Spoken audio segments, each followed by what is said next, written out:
অনেকে অনেকভাবে মুরগি মাংস রান্না করে খেয়েছেন, তবে এভাবে যদি বাগারডিয়া মশলা দিয়ে একবার লেয়ার মুরগি রান্না করে খান, তাহলে সব প্রকারের মুরগির মাংস রান্না করার কথা ভুলে যাবেন, শুধু এভাবেই রান্না করে খেতে চাবেন। এতটাই টেস্টি, এতটাই মজাদার এই রেসিপিটি। তো আসসালামু আলাইকুম ভিউয়ার্স, চলেন মূল রেসিপিতে চলে যাই। প্রথমে যেটা করেছি, একটা বড় সাইজের লেয়ার মুরগি ভালো করে কেটে ধুয়ে নিয়েছি। এখন যেটা করেছি, চুলায় একটি প্যান দিয়ে দিয়েছি, প্যানে দিয়ে দিলাম কিছুটা তেল। এখন দুটো বড় সাইজের রসুন গোটা গোটা ছুলে দিয়ে দিলাম, সেটা 1 কাপের মতো পেস্ট কুচি দিয়ে দিয়েছি 7-8টার মতো কাঁচামরিচ ফালি করে রেখেছিলাম সেটা।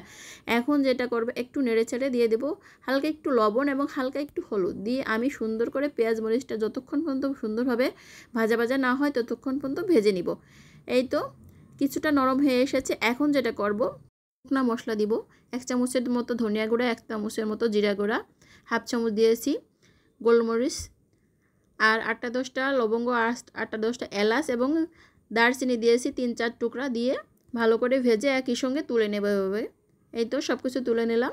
তুলে কিছুটা পরিমাণ মশলা রেখে দিয়েছি, এর ভিতর আরেকটু তেল দিয়ে দিলাম। তেল দিয়ে এখন আমি দিয়ে দেব মুরগি মাংসগুলো, দিয়ে এই তেলের সঙ্গে একটু সুন্দর করে এপাশ ওপাশ করে ভেজে নিব। এই তো ভেজে নিয়েছি। এখন যেটা করব, 1 চামচের মতো আদা বাটা এবং 2 চামচের মতো ভরে ভরে 2 চামচ লাল মরিচের গুঁড়া দিয়ে দিলাম। মরিচটা বাড়িয়ে কমিয়ে দিতে পারেন আপনাদের পছন্দ অনুযায়ী। তো আমরা একটু মরিচ বেশি খাই, তাই মরিচটা বেশি দিয়ে থাকি। তো এই পর্যায়ে আবারও মরিচ দিয়ে সুন্দর করে নেড়ে চেড়ে নিলাম। এখন কিছুক্ষণ ঢাকনা দিয়ে রেখে দিব মিডিয়াম আছে। এই তো মাংসটা কিছুক্ষণ ঢেকে রাখার কারণে কিছুটা পানি বের হয়ে এসেছে। এখন যেটা করেছি, সেই আগে ভেজে রাখা মশলাটা আমি ব্লেন্ডার করে নিয়েছি। তো আপনারা চাইলে পাটা বেটেও নিতে পারেন, তবে আমি ব্লেন্ডার করে নিয়েছি সময়ের স্বল্পতার কারণে।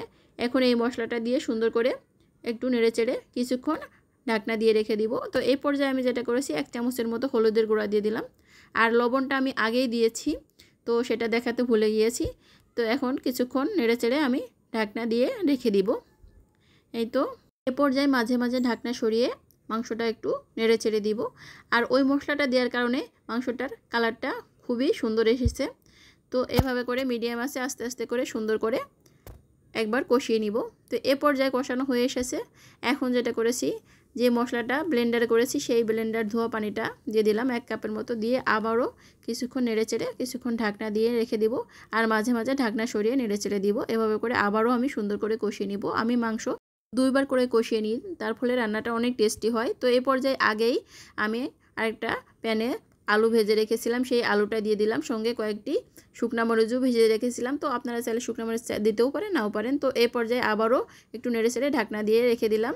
ঢাকনা ওঠানোর পরে দেখে বুঝতেই পারছেন মাংসটা আবারও কষানো হয়ে গিয়েছে, পানিটা একদম শুকিয়ে এসেছে।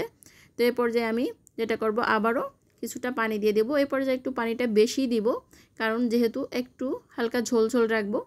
এখন যেটা করেছি, ডিমগুলো আমি তুলে রেখেছিলাম, সেই ডিমগুলোই দিয়ে দিলাম। ডিমগুলো আগে দিলে যেটা হয়, ভেঙে যায়, একদম গুলিয়ে যায়, খেতে ভালো হয় না, রান্নাটাও ভালো হয় না, তাই ডিমটা আমি একটু পরে দিয়ে থাকি। আবারও ঢাকনা দিয়ে রেখেছিলাম, ঢাকনা ওঠানোর পরে আবারও একটু নেড়ে চেড়ে দিলাম। রান্নাটা প্রায় শেষের দিকে। এখন যেটা করব, উপর দিয়ে একটু ভাজা জিরা গরম মশলার গুঁড়োটা দিয়ে দিব।